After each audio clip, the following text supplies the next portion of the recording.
Tinry nga pala namin yung chicken inasal na daanan namin sa may Marikina. Pati na rin itong pares na yung sahog, chicharong bulaklak. Dito nga kami kumain after namin magrenta ng bike sa may River Park. At dito nga sa vlog namin na to, may nagtanong ano daw yung name ng store ng kinainan naming chicken inasal tsaka saan daw ba ito banda. Dito nga lang pala ito sa Tito Mark's Inasal. Dito lang ito sa may corner malapit sa tulay ng Marikina Bayan. Pagkatapos namin mapagod magbike, kaayaan nga kami dito sa may Tito Mark's Inasal. Pagdaan ba naman kasi namin dito, amoy na amoy yung iniihaw nila. Kaya dito na namin napagpasyahan kumain dahil ito rin naman yung malapit dun sa may Marikina River Park. Yung presyo ng pagkain nila dito, yung pinakamura, yung 69 pesos na pork sisig. Tapos may kare-kare din sila dito, dinuguan tsaka pares. Na only na yung Java rice nun, sabaw, tsaka may isang soft drinks. At ito naman yung inasal nila na 79 pesos yung pinakamura. Self-service dito guys, kaya pagka-order namin, kumuha na kami ng sabaw namin tsaka gumawa ng sausawan. Kada order kayo ng inasal, tsaka pa lang nila yun iihawin. Kaya pagka-order, merong waiting time at naghintay kami ng 15 minutes. Ito yung in-order ko, yung 159 pesos nilang chicken inasal na leg quarter. Malaki yung size ng manok nila dito dahil yung presyo 159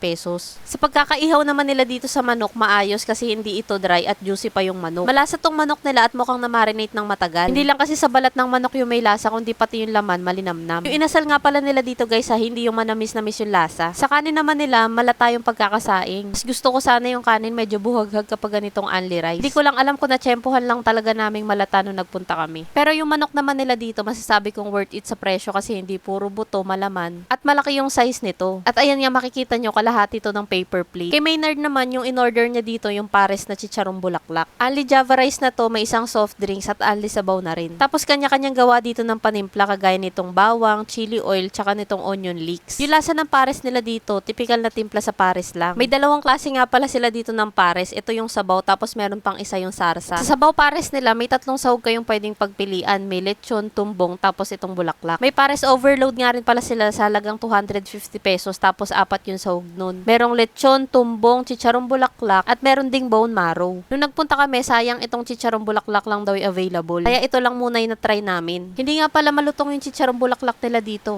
Malambot yung pagkakaluto nila dito. Yung isang order nga pala nito, nagkakahalaga ng 100 pesos. Only Java rice na, may soft drinks na rin, pati only sabaw. Siya nga pala guys, naghahanap pa kami ng mga murang pasyalan dito sa may Metro Manila. Baka meron po kayong masasuggest, palagay naman po sa comment section para yun naman yung next naming dadayuhin. At guys, kung hindi pa kayo nakakapagrenta ng bike dito sa may Marikina River Park, try nyo na rin dito kasi promise, nakaka-relax at nakaka-enjoy. 50 pesos lang at makakapag-bike na kayo dito sa may Marikina. Kaya kung ako sa'yo, i-mention mo na rin yung gusto mong makasamang magala at mag-food trip dito sa may Marikina. Marami pa nga pala kami i-share sa inyo ng mga sulit na pasyalan, kainan at kapihan. Kaya para updated kayo sa mga mapupuntahan namin, huwag nyo kalimutang i-follow ang aming mga social media accounts.